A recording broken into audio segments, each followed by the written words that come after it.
2 weeks after she got diagnosed, a guy came to bring us groceries. And it was just a pile. It was so much. And I break down and I am weeping and I'm thanking this guy so much. And he goes, "Sir, I'm from Instacart." And I was like, "What?" I thought he was a friend. It was like a DoorDash guy. And you're so right. I was my first 10 years of marriage, I built walls like crazy, and I didn't know that I was a wall builder. I became a pretty good one. And I would crawl in my cave, and I wouldn't, my dad had been more of a rage type guy. Never did that. So I was much more the quiet one. And, but I would be punishing Kathy because I would just I wouldn't tell her I was mad. I would just sort of be passive aggressive and, whatever. And one day I had to realize, wait, I built up a lot of walls and this marriage isn't going to go well if I...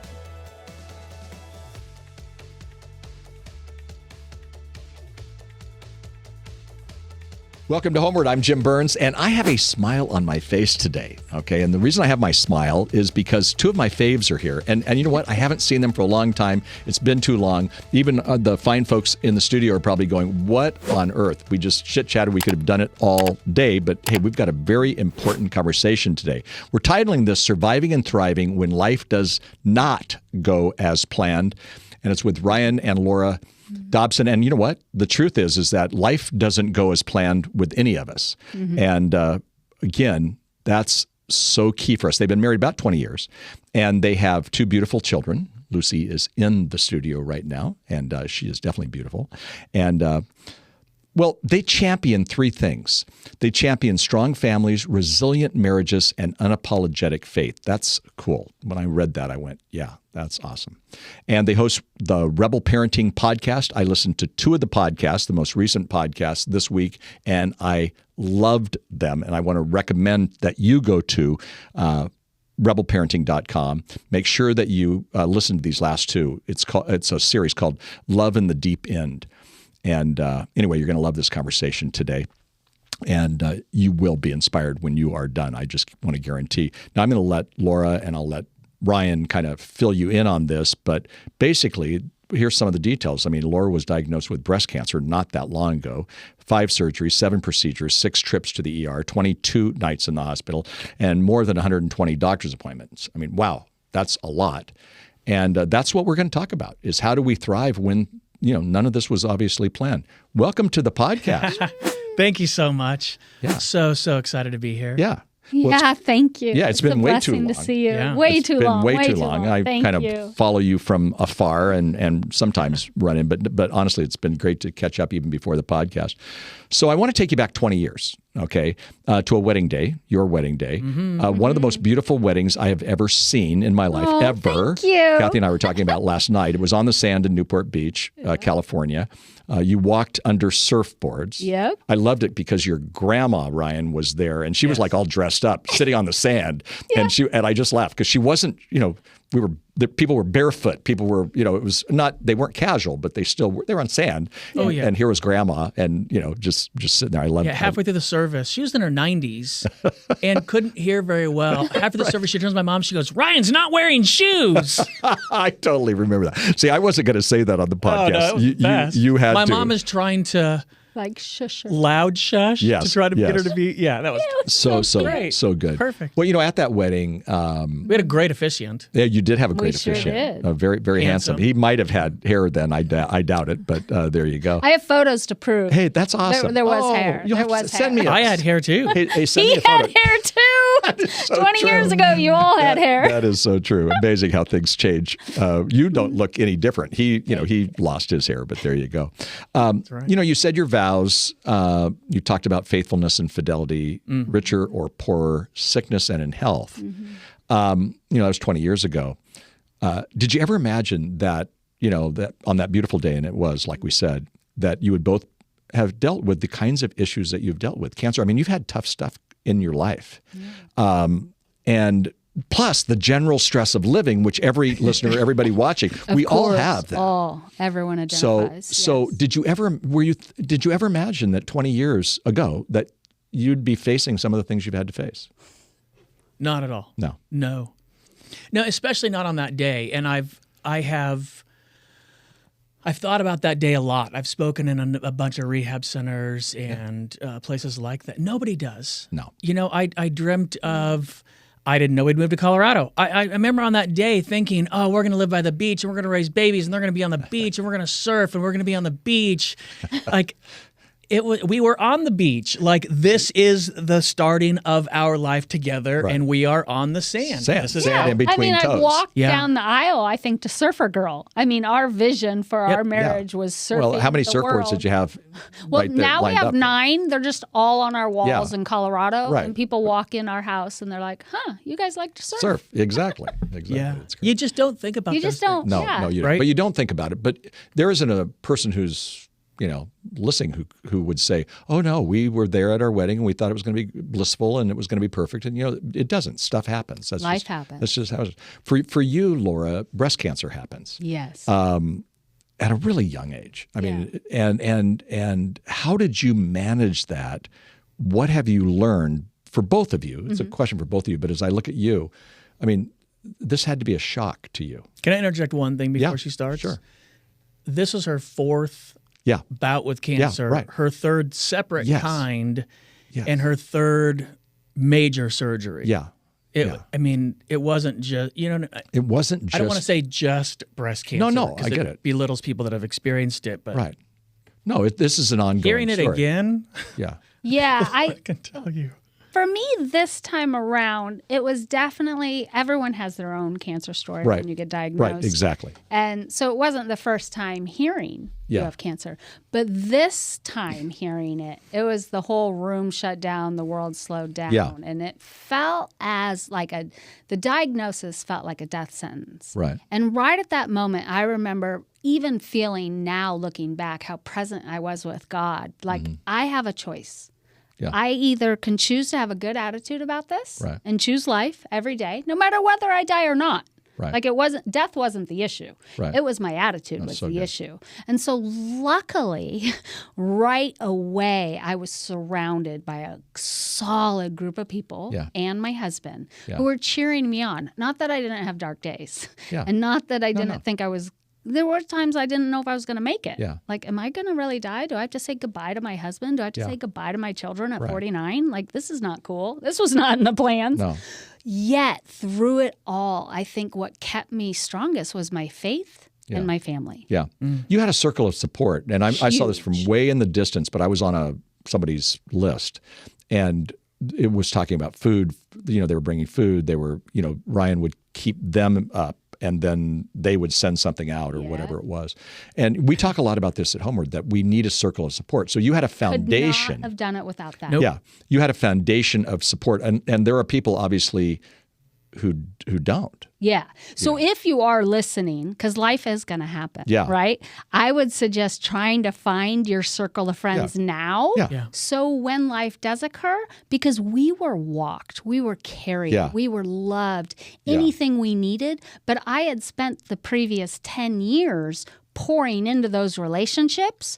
Yeah. So there was not a miss. Okay, very key. Does that make sense? So I was already proactive and very seeking out a good, healthy, strong community. Yeah. And then when time came, they came through for us. No, and that's a mic drop for us because again, we life's busy. We're just trying to get through Thursday. We've got, trying to get the kids to school and their hair brushed possibly, and did they brush their teeth and life? And, it's Thursday. And then you go, wait, I got to do this again Friday. I mean, these kind of things.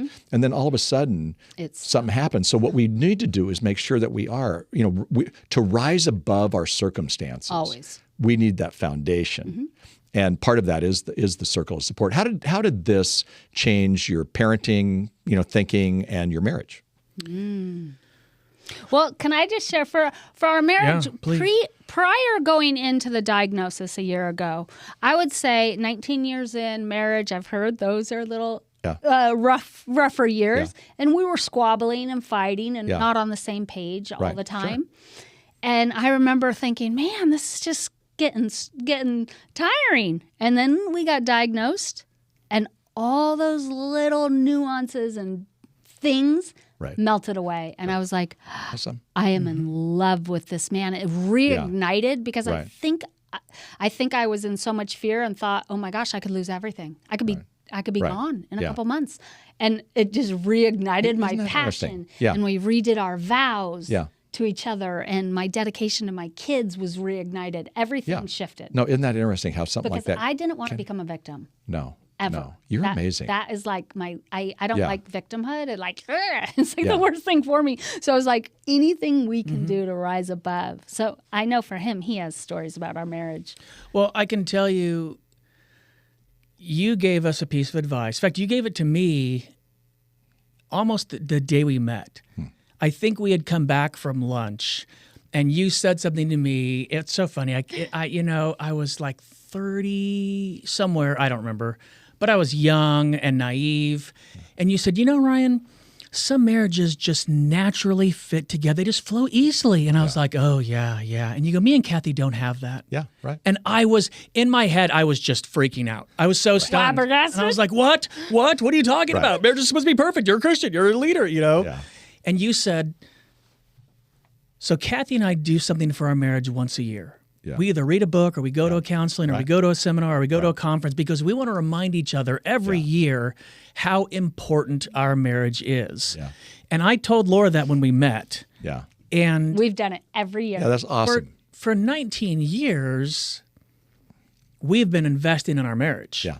No, it's good. Right? Right. When we got this diagnosis, honestly, she's right. For me, the room went to a pinpoint. Yeah. Because we've been through it. And I just remember thinking, I know this won't break us. Right. I just don't know how long it's going to be. Like, is this? Yeah. And then this one was. Well, and then it just got worse and worse. I mean, every we day entered into the darkest valley. We just didn't see it coming. You just kept coming. You had to keep going back. Yeah, I just kept getting sicker and sicker. After, she gets a full double mastectomy. And then 2 weeks later, she contracts, let me say this right because I said it wrong on our podcast, an antibiotic-resistant staph infection. Oh, my gosh. 2 of them. And it wouldn't go away. Right. So I had an outer one and an inner one. Wow. I had an outer gross fun infection and then an inside one. So I don't want to be gross, but I'll just quickly. She had a regular double mastectomy. Yeah. 2 weeks later, they do another one. Yeah. Same. They open the stitches up, same place. They go exactly the same in. Oh my gosh. A month later, they did another one. Yeah. And then another month later, they did a single. And then finally, the doctors were saying, I think the hospital is making you sick. And then they transfer us to an infectious disease doctor. And you just think, wait. Do you not? I did. I asked the infectious disease doctor at one point. I just said, he goes, you seem frustrated. And I go, I just don't know why you can't figure out what's going on. Like, you're not making her better. Wow. And he said, we know what's going on. Yeah. We just can't stop the infection. And I'm like, that's not what I want to hear. No, that's absolutely not. And what Laura said is true. Because of the investment, we were bickery right before this diagnosis. Sure. I can remember going to my therapist and just being like, one of those seasons. And it's as if we looked at each other and just went, you know what? I think we're beyond a bunch of this stuff. Yeah. Like, aren't we beyond, this list here? Can we just rise above and then pretend that we just did all this growth? Right. Because we had to, right? Like, I registered the kids for school. I haven't done that. Laura's champion at that. Well, we had homeschooled the children up until then. So our whole entire life changed. We had to throw the kids in public school. Yeah. And it was, I forget now looking back because the year went by so quickly, but it was so slowly because I was in bed for 9 months, pretty much. Wow. So he took care of everything. And I couldn't make good decisions because I was on so much anesthesia, 6 times underneath anesthesia. Crazy. I'm on 17 medications. Yeah. So I don't really know night and day. And so he's in charge of everything. But I think like all that investment that you had talked about, because we tell people that all the time. Yeah. Spend, how much time do you spend washing your car or getting your hair done or doing all these other things? Right. How much do you spend time investing in your marriage? Yeah, right. They're like, not much. No. We go on a date once in a while. Oh. I'm like, no, go to a workshop. Go to a training. Yeah. Go This is sit the under question a we leader. ask. We ask couples in the audience, don't say it out loud. How much did you spend on your wedding? Yeah. Now, since then, how much have you spent on your marriage? Yeah, it's good. Right? Yeah. That's like, really good. Without that, yeah, I'm going to steal that from you guys. That's a good comment. But we also say just not vacation. Vacations are needed, Right. and you need those. Right. But we're talking about work, Yeah. communication skills, Right. or Improving. Communication is a learned trait. So learn how to communicate better. Exactly. Communicate crummy. Okay, so learn how to do it. Yeah. It's that simple. Yep. Yeah. Yeah, and if you don't do it, it's just not going to happen. Right. No. So that's where we're like the muscle. No, we're coaches. that's we're it. like, you got to work the muscle in your marriage, I or love else that. it's going to fade away. something we've gotten to do. Laura has just a brilliant therapist. I mean, she's like a Jedi. She's so smart. And I have just an amazing one too. And at different times, we'll go see Laura's therapist. I love that. Yeah. And talk about whatever, just life in general. And she will say something along the lines of, I think Ryan should work on, or maybe this is an area that could improve, kind of thing. And then I'll go back to Sam and be like, hey, I'm really angry and I'm not controlling it well and it's bleeding out and I need to get help on this. So tell me what's wrong with me. Like, give me the real truth. I love that. But I think the biggest thing that we held for each other during that season was a lot of grace. Yep. Sure. Because there were just times where you're at the worst of yourself. Yeah. You're just, I'm angry, I'm sad, I'm sick, I don't know what's happening. Right. I'm not chipper to be around, right? And so just for him to have that grace with me, and then knowing he's stressed, he's trying to provide a living for us, taking care of me, a sick wife, our two bustling children, right? And to have grace for him. Yeah, so I think the overall theme was grace, but I do remember feeling at one time, this is not going to take us out. Right. No way. Right. Yeah. There is no way this is the end of our story. Well, Laura taught me something a long time ago, and we just decided, it was in our podcast, it's go again. Yeah, that's my next question. Yeah. Talk about it. But that is the grace thing, right? Because if you can't have grace for yourself, you're not going to go again, right? I'm a failure. I failed at this. I barked at Laura while she was in the hospital. I'll just give you the example. Yeah. She got diagnosed at the end of June, official diagnosis July 3rd, a year ago. And we had gone all the way. Finally, we're quote unquote better, right? Like we think we're better. It's New Year's. It's so long. New Year's Eve. Yeah. Wow. We've been 120 times to the doctor. We've been 5 times to the ER. So we went to Costco. I got steaks. I got lobster. I'm a great cook at steaks. We're going to have the greatest celebrate. New Year's. It's going to be so fun. I haven't eaten. And I don't know, like noon, Laura starts developing a fever and she's like, I think we need to go to the hospital. And I was furious. Sure. And Laura said, you're angry. And I said, I'm not angry at you. I'm just so mad at the situation. And she was like, this sucks. You're right. And I just, but the go again is we got in the car, we're on our way to the ER for the 6th time. And I just said, you know what? Whatever. Then we'll do it tomorrow or the next day or whatever. But we'll just. Yeah, you make a course correction. Well, and he had the space to shift. And that's it. Because she wasn't punishing me for being angry when, by the way, it's so, like, think about it. She's like, hey, what are you being angry about? I've had 6 surgeries. I've had, well, she could be that way, except she sees me and is like, I can't even imagine, right? Like, I don't know how she did it. Right. But getting, when you're that sick for that long with infections, when you go to the hospital, they start sticking you with needles with no numbing things because you just become a lab rat. And so I have to sit there everything. And I'm white knuckling the chairs. Right. And I'm just used to And I'm trying to say, what do you think our course of action is? And I'm trying not to punch somebody. And I'm like, you're being so rough. You're being so rough. Don't you know she's so tender? Like, And Laura just is the most gracious. Yeah. Yeah. Ugh. Yeah. Well, it's interesting when you talked about that. I was thinking about when you said go again, it's kind of the never give up. Yep.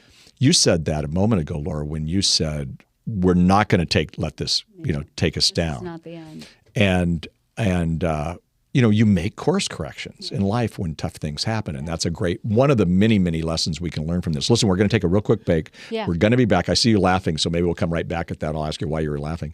But we're going to come right back take a quick break. All things Laura and Ryan Dobson are on our podcast show notes. Don't forget to check out rebelparenting.org. We'll be right back. Don't go away.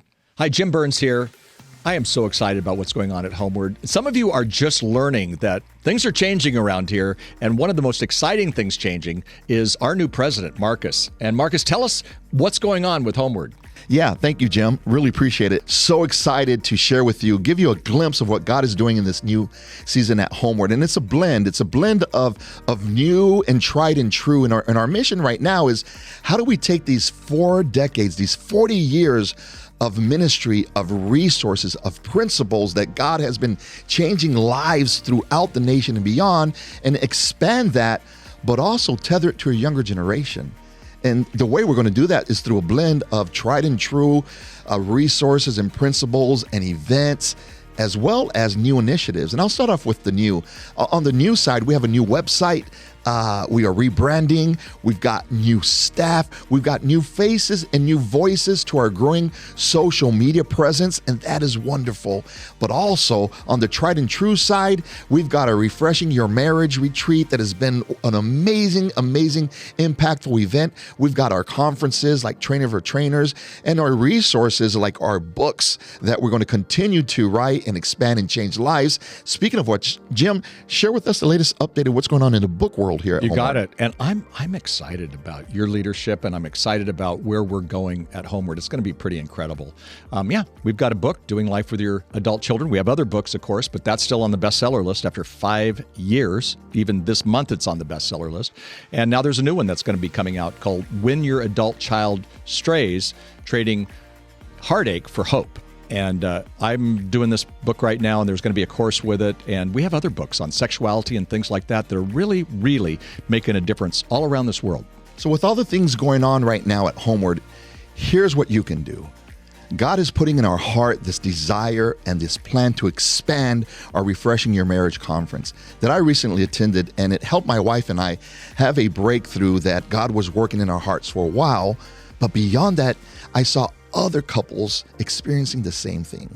So we are going to expand our Refreshing Your Marriage conference, take it to other cities, and we want to be able to not only help make sure that happens, but also those that can't afford it, that need to be resourced and some scholarships. So we want to make sure nobody misses out on a chance to get their marriage refreshed and to draw closer to the Lord. So I'm asking you to make a special gift above and beyond to support that. Thank you so much, HomeWord. Welcome back. I'm Jim Burns. You're listening to HomeWord, and I am so excited to have Ryan and Laura Dobson with us today. And we're talking about a very important issue that really is their life. I mean, surviving and thriving when life does not go as planned. And honestly, there have been about 25 mic drops on this that we need to all learn from what they're going through. And again, they're still in the process. Although, Laura, you went surfing yesterday. So a year ago, July 3rd, things aren't going great. Yeah. And you went surfing.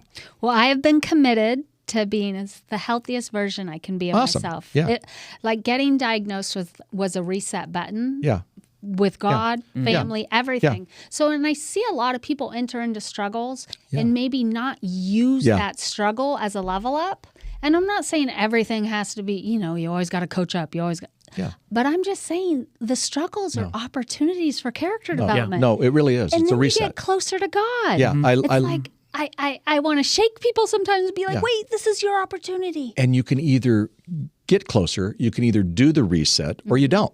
Yeah. Or you get resentful and bitter and you die. No, just kidding. Well, that's that's the problem. I know. And people will do that. And what they need to do is have, we need to just, wrap you up, get whatever attitude, however you've done this with attitude, and let everybody know this. Well, I want to go through another lesson that you guys talked about on your last podcast. And you talked about, don't punish for a lifetime.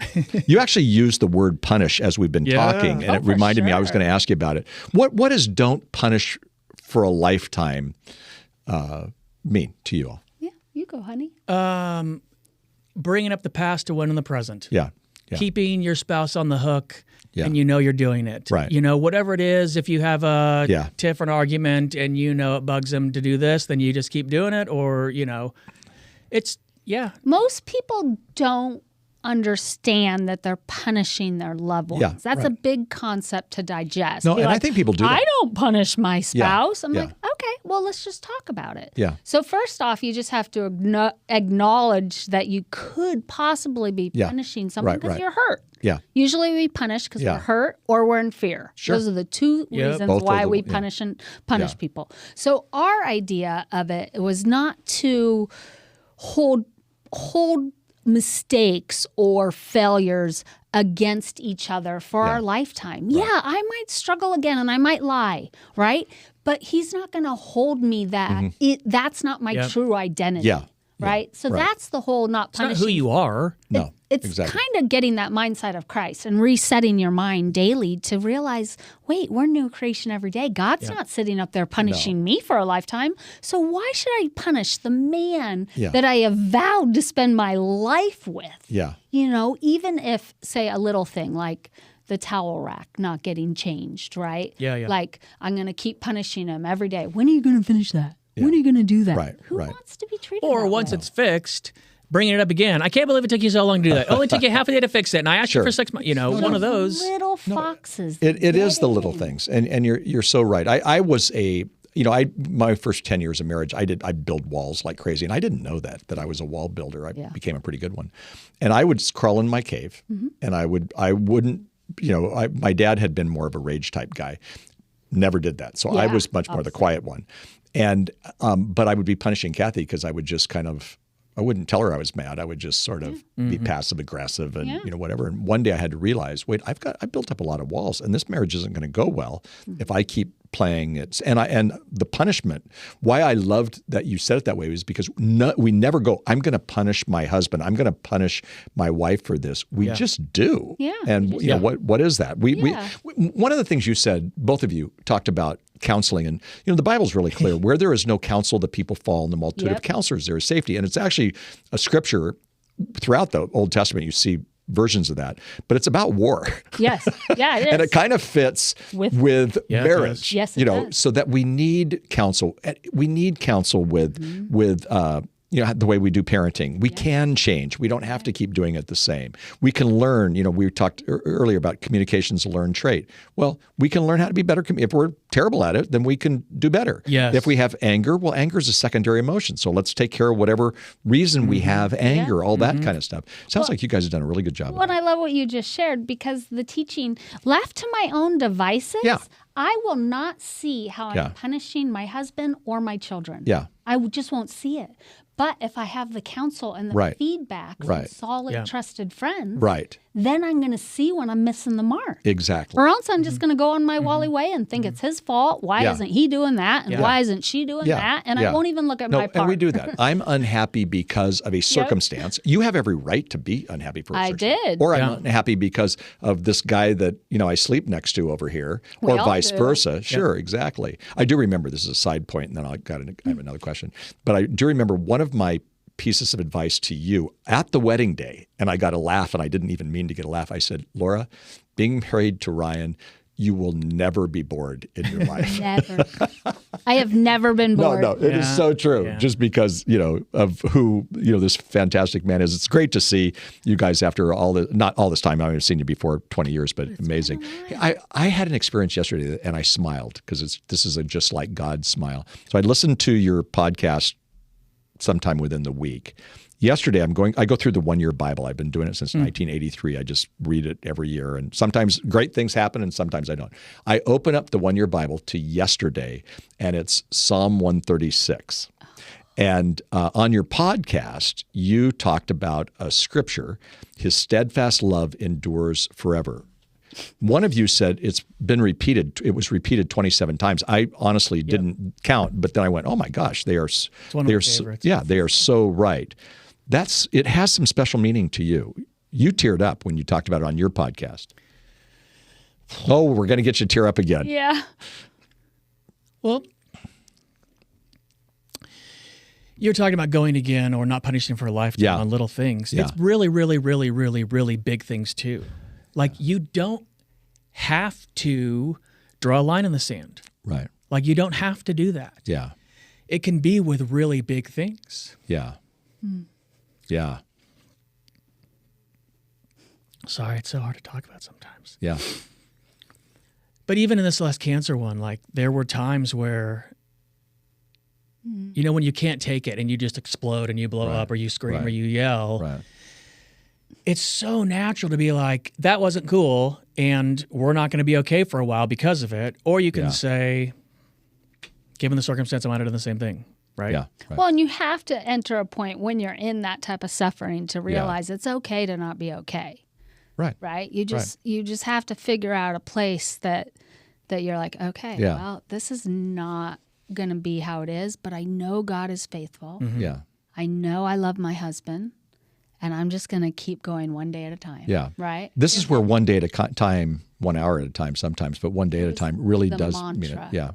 It was the mantra for me. And recovery has so many great little one-liners, one day at a time. But also in the oncology recovery programs that I got involved in, I got involved in a lot of stuff just for support. They say, when you get a diagnosis is not the time to find your community. Yeah. You have to find your community prior to Very interesting. So that's just us being active in our lives. We need community. We need a mentor. Yeah. You need someone speaking into your life. A Bible study. A mom, a mother-in-law, any other people to guide you, to help you when you don't know which way is. Yeah. Honesty. No. It's, No. Yeah, the honesty. Yeah. Investing in our marriage. This is crazy. When we got married. Hang on, I'm going to totally forget this, and I've tried to bring it up a bunch. Yeah. I didn't know what a good marriage was when I got married. Right? I didn't know what it was. Sure. And then you're married for a while, and I was typical, blah, blah, blah. And then good marriages were just not fighting. Yeah. That's not a good marriage. It's just, it's stasis maybe. I don't know. Great marriages. Yeah. It is indescribable. And this came because of a lot of hard work. And the thing that I worry about, and it's only through Jesus. Mm-hmm. Like our backgrounds are so different. Yeah. And the things we've gone through, like it wasn't just cancer last year. Like that was like the tip of the iceberg. We got multiple car accidents. Our hot water heater broke. Our dryer broke. Like tore up my ACL. Tore ACL. Like it just over so many things. And if you're not investing in your marriage, you can get to a point. Like a couple years ago, I gained like 15 pounds. And it wasn't crazy, but I'd gained 15 pounds. But I've gone to a bunch of therapy, and I kind of liked myself at this point. Mm-hmm. And I liked myself enough to go to the gym and eat differently and to lose the weight. Huh. But if you get far enough in your marriage where you're looking at your spouse and you're like, oh my gosh, not only can I not imagine getting in bed with you, if I had to, Jesus is bigger than all of that. Like I look at these Christian couples and I'm like, wait, don't we believe it? Like we only went through this. Right. My dad this time around was really concerned I was going to get mad at God. Yeah. I don't know why. Yeah. I know. But a couple of People were, times and we did not. he came to me and he was like, in just the full dad way. It was just so classic. So cute. And the last time I finally said, Dad, you got to understand, I let go of my rope a long time ago. I haven't reached the end of it. I don't have a rope. Mm-hmm. I fell into God a lot. I mean, legitimately, if I didn't have God to fall into, it would have broken us. Yeah. It would have destroyed our family. It would have hurt our kids too much. It would have been too overwhelming. Right. The only thing that got us through, and it's not like I felt terrible and I prayed and then I felt better. That's not how God got me through. I'll go into the garage where my office is and I weep and I say, I know the Lord is with me. Yeah. He never gets further away from me. Right. So good. It's only me in the moment that doesn't feel it. So I have to acknowledge, I know you're here. I know your arms are around me. I know you love me. I just don't feel it. Yeah. I'm so angry. Yeah. And then just decide I'm going to go again. Yeah. No, that's amazing. I was thinking, I heard you talk about your dad. I mean, he's somebody that I have, as you know, deep respect for. He's 89 years old now. He's written, 85 books, I think I heard. Yeah. He's influenced generations of families. We teased that even at the wedding rehearsal, we're walking into the place, the Italian place, which is not there anymore, by the way. No, I know. Yeah. But people are stopping, and finally your mom goes, let's just go on because this is going to be a long time. Thank you for helping me raise my kids. So you'd think he would have so great advice, but his input to you was rye. don't get mad at God. Yep. Yeah. And that's that's a father's love. Yeah. And he was I mean, my guess is he was fearful of that, because I would be fearful if all of this had happened for any of my three girls. I wouldn't want them to get angry at God, because you can't. Yeah. Right. And think about it, though. It really is so profound. After all that he's done, Yeah. after all the advice he could give, Sure. he's written books on grief. He's read 1,000 books on grief. He's done 1 million programs on cancer and grief. Right. That wasn't what he wanted to talk about. He wanted to make sure I was okay with God, because he knows if you're okay, then through Christ I can overcome anything. Yeah. If Christ is with me, who can be against me? Right. Will it be terrible? Sure. Cancer's awful. It's awful. It was the worst. It was. Right. Do I understand why we went through it? No. Am I happy? Absolutely not. Do I? But everybody goes through it, man. The rain falls on the good and the bad. So it was our turn again, I guess. Right. The kind of the cool little fruits, just to jump off Yeah. like there's 23 women who got mammograms right away. Seriously. So all early detection. Sure. This movement just came because mine was just a retune. How many people got detected? Only 2. Yeah, but that's amazing. Yeah. Two people. Two that might not have Yeah, been detected. exactly. So and rad. 2 others chose to get mastectomies. And then we had 2 people get saved at our home, because I hang out with a lot of non-believers. Yeah. So we had 2 people come to know Jesus, because they couldn't they'd come into my house and they were like, "What's going on here?" I'm like, "This is called the Holy Spirit." Yeah. They were like, "Oh, I feel really good in your home." I'm like, "I bet you do."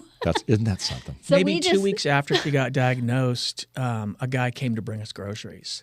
And it was just a pile. It was so much. And I break down and I am weeping and I'm thanking this guy so much.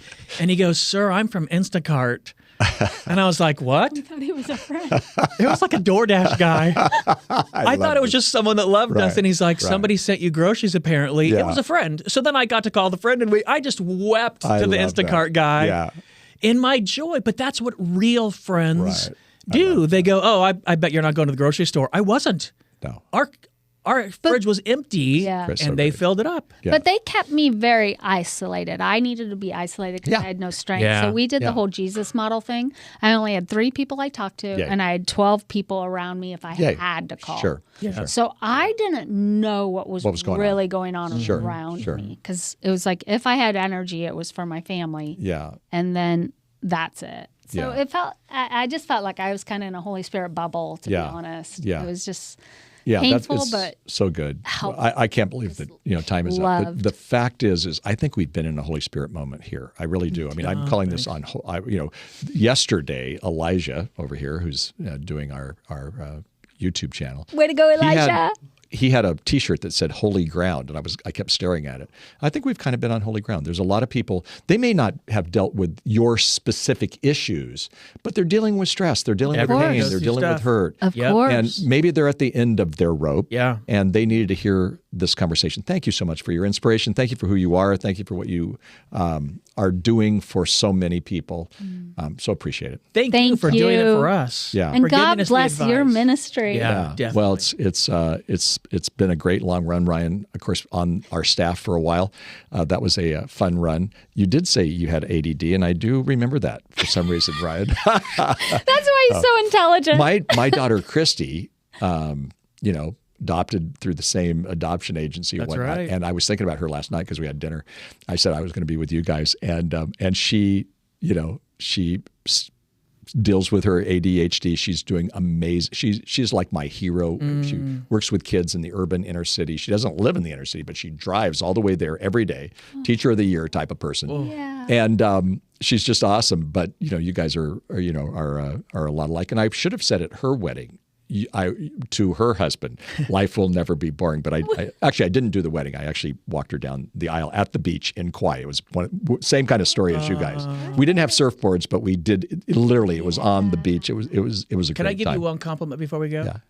The day we met, I watched you with 2 of your kids, and my thought leaving was, I don't know if I can do the job they want to hire me for.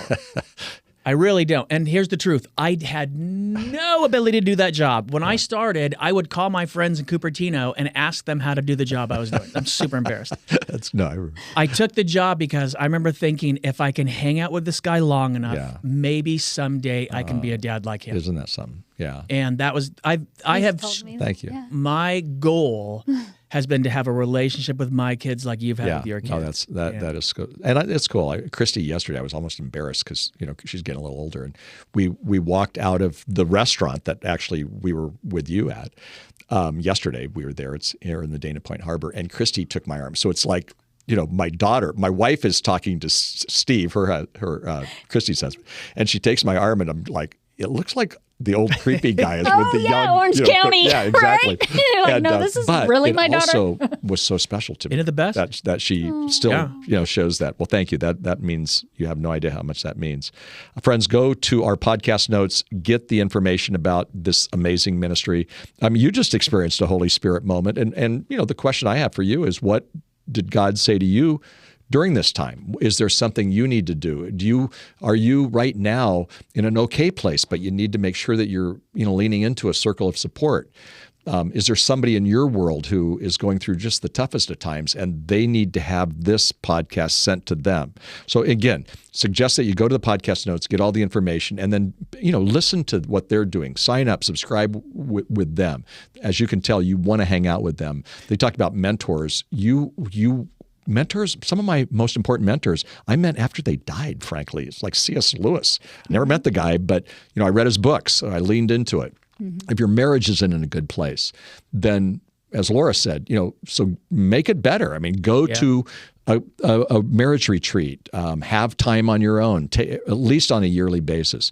Read a marriage book on a yearly basis. Go to some kind of a conference.